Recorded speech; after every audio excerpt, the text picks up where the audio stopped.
నమస్తే. ప్రస్తుతం మనతో పాటు ప్రముఖ సినీ విశ్లేషకులు ఇమ్మంది రామారావు ఉన్నారు. ఆయనతో మాట్లాడదాం. నమస్తే సార్. నమస్తే అమ్మ. సార్, చార్మి, పూరి జగన్నాథ్ వీళ్ళిద్దరి కాంబినేషన్‌లో ఆల్రెడీ ఇస్మార్ట్ శంకర్ వచ్చి హిట్ అయింది. ఇప్పుడు మళ్ళీ డబుల్ ఇస్మార్ట్ వస్తుంది. అయితే ఇప్పుడు ఒక పుకార్ ఎక్కువగా వస్తుంది. ఎందుకంటే లైగర్ సినిమా టైంలో చార్మి పూరి జగన్నాథ్‌ని ముంచేసింది. అందుకే ఇప్పుడు ఎక్కువగా కలిసి కనిపియడం లేదు ఇద్దరు అని చెప్పేసి. ఇంకొకటి ఏంటంటే లావణ్య గారు అంటే పూరి జగన్నాథ్ వైఫ్ వార్నింగ్ ఇచ్చారు చార్మికి దూరంగా ఉండమని తన భర్తకి అని చెప్పేసి అంటున్నారు. సో ఏది అంటే మీరేమంటారు సార్? ఇదంతా ఈ పుకార్లు ఎందుకు వస్తున్నాయి అంటారు? నిజమే అంటారా? అంటే ఇక్కడ చార్మితో పూరి ఎక్కువ కలిసి ఉండడం వల్ల వచ్చిన పుకారు. తర్వాత చార్మిని పూరి ఎంతగా ప్రేమించాడు లేదా అభిమానించాడు అది అందరికీ తెలుసు. మనం ప్రత్యేకించి చెప్పుకోవాల్సిన అవసరం లేదు. వాళ్ళిద్దరూ స్నేహంలో చూనయ్యారు. ఈ ప్రేమలు దోమలు పక్కన పెట్టినట్టయితే ఆడ మనిషి అయినప్పుడు కూడా స్నేహంలో చూనయ్యారు. ఆలోచనల్లో ఏదో కొంచెం ఒకళ్ళు మెచ్చుకునే విధంగా ప్రవర్తించారు. లేకపోతే ఇన్ని కోట్ల పెట్టుబడితో వ్యాపారం ఎందుకు చేస్తారు? ఆ వ్యాపారంలోకి వ్యాపారంలోకి చార్మిని ఎందుకు ఆహ్వానిస్తారు? అయితే తొలిసారిగా అర్థం చేసుకోవాలి. వాళ్ళు ఏదో సినిమాలు చేసుకుంటున్నారు కానీ ఒక సందర్భంలో బండ్ల గణేష్ కొంచెం అంటే గట్టిగా మాట్లాడాడు. గట్టిగా మాట్లాడాడు.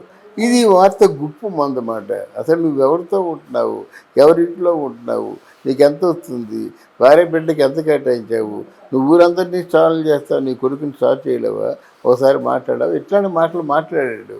అయితే ఆయన మాటల్లో నిజం ఉన్నప్పుడు కూడా అది సందర్భం కాదు. ఈ మాటలన్నీ పూరి జగన్నాథ్ ముందే మాట్లాడచ్చు కదా. సభే నీకు దొరికిందా, వేదికే నీకు దొరికిందా, డయాస్, దాన్ని సక్రమంగా ఉపయోగించుకోవాలి. మరి ఆయన ఆవేశపరుడు ఆలోచనాపరుడు నాకు అర్థం కాలేదు కానీ అది సరైన పద్ధతి కాదు జనరల్గా. తర్వాత ఇక్కడ చార్మి ఆల్మోస్ట్ తను కూడా కుటుంబాన్ని త్యాగం చేసి ఇంతో ఉంటుంది కదా. మనం అదర్ సైడ్ ఆఫ్ కాయిన్ కూడా ఆలోచించాలి కదా. ఉంది. ఈ లైగరు సినిమాతోనే ఆవిడ కొంచెం భయపడింది. ఏమో నా పెట్టుబడి వస్తుందో రాదో, వడ్డీ రాకపోతే పోయింది, నా జీవితాంతం కష్టపడినటువంటి డబ్బుతో పెట్టుబడి పెట్టేశానే అని మొత్తానికి తన డబ్బు తనకి వచ్చేలా చూసుకుంది. అయితే లైగరు పెద్ద ఫ్లాప్ కాదు. లైగర్ ఒక అంటే 100 కోట్ల 10 లక్షలు ఎంతో వాళ్ళు మేకింగ్ ఛార్జెస్ అయినట్టయితే 1,35,00,000 రూపాయలు వసూలు చేసిందని ఆ సినిమాతో సంబంధం ఉన్న ఒక ప్రముఖ వ్యక్తి నాకు చెప్పాడు. అందువల్ల వాళ్ళకి అంటే రావడం డబ్బు కొంచెం లేట్ అయింది, వాళ్ళు పుంజుకున్నారన్నమాట.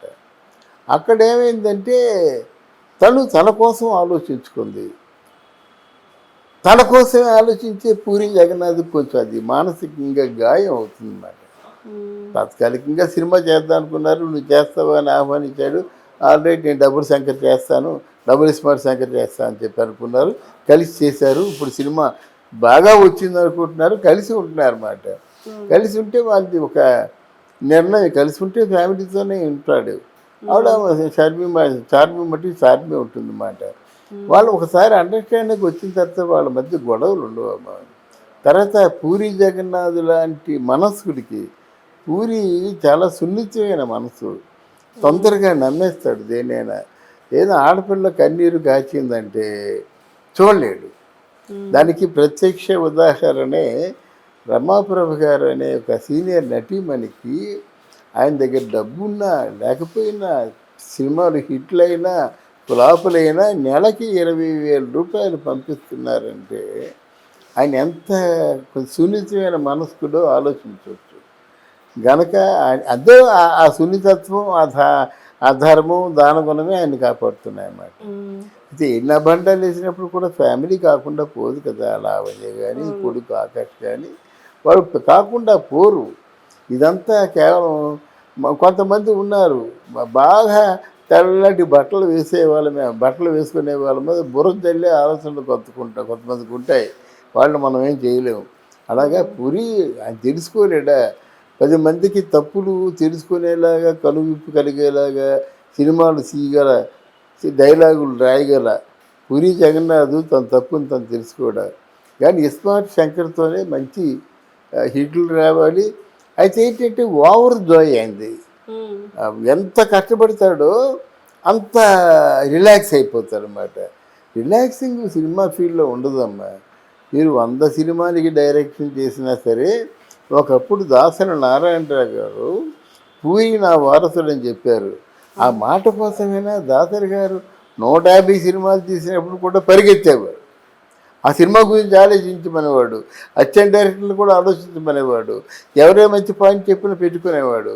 అంటే యవ్వనుడిలా పనిచేశారు కాబట్టి 150 దాటాయి సినిమాలు అయ్యి. అది పూరి జగన్నాథ్ గారికి కూడా ఆయనకు కూడా మంచి ఆత్మీయుని నా నుంచి.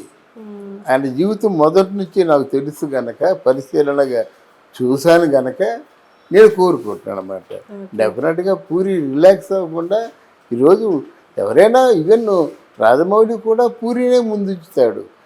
వినాయక్ కూడా పూరినే ముందుంచుతాడు అన్నమాట. ఆయన స్థానం అది. ఆయన స్థానం ఆయన మర్చిపోకుండా ఉండాలని ఈ వీడియో సందర్భంగా కోరుకుందాం.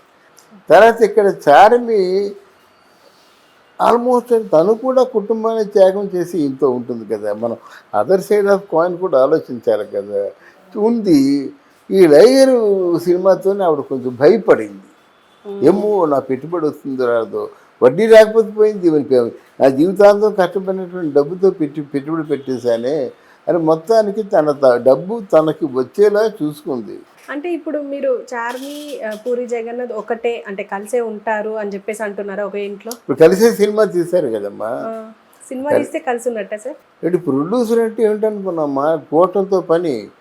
ఇప్పుడు డబ్బులు కావాలంటే ఇప్పుడు నా మీద నీకు మంచి అభిప్రాయం ఉంటే డబ్బులు ఇస్తావు. అమ్మో ముండగొడుకు ఇచ్చినట్టయితే మొత్తం డబ్బంతా తీసుకుంటాడు, ముంచేస్తాడు, నన్ను ఎక్కడో పారేస్తారంటే ఎందుకు ఇస్తుంది ఆవిడ? అది కలిసే ఉంటున్నారు. చూనయ్యారంటే అదే కదా, ఒకే మాట ఒకే బాట. చూనయ్యారు కాబట్టి వాళ్ళిద్దరూ విడివిడిగా ఉండలేకపోతున్నారు. దాని కోడిగుడ్డు మీద వెంట్రుకలు తీయవలసిన అవసరం లేదంటాను నేను. అంటే ఇప్పుడు లావణ్య పరిస్థితి ఏంటి అంటారు? లావణ్యం చూడకపోతే పూరి తప్పు. ఒక కొడుకు కూతురు లావణ్య అంతా మళ్ళీ ఎప్పటిలాగే ఉన్నారు కదా వీళ్ళు. అది కాదంటే అప్పుడు ఆ సినిమాల నెపంతో బ్యాంకాక్లో ఉండేవారు, బొంబాయిలో ఉండేవారు, పెద్ద ఫ్లాట్స్ తీసుకొని. ఇప్పుడు ఇక్కడ ఉంటున్నారు అన్నమాట. అదే తేడా. సార్ ఇప్పుడు ఎలాగో డబల్ ఇస్మార్ట్ శంకర్ రిలీజ్ అవుతుంది కాబట్టి పూరికి కంబ్యాక్ వచ్చే అవకాశం ఉందంటారా మరి ఇప్పుడు దీంతో? ఈ సినిమా తప్పకుండా హిట్ అయ్యే సూచనలు ఉన్నాయమ్మా. అంటే ఎన్ని పుకార్లు వస్తున్నాయి కదా. పుకారు గాలి పుకార్లు అమ్మ, గాలికి ఎగిరిపోతాయి, ఏమి నిలబడవు. ఆయన అక్కడ ఎంతైతే ఆ సినిమాలో స్టఫ్, ఆయన తాలూకు పొటెన్షియాలిటీ ఎంతైతే ప్రదర్శించాడో అవి మాట్లాడితే ఈ పుకార్లు ఎగిరిపోతాయి కదా. ఈరోజు పుకారు వస్తుంది, రేపటికి ఎగిరిపోతుంది, ఇంకో పుకారు వస్తుంది. నువ్వే అంటున్నావు కదా పుకార్లని. ఈ గాసిప్స్ నిలబడవు అమ్మ. ఓకే సార్, థ్యాంక్ యూ అమ్మా.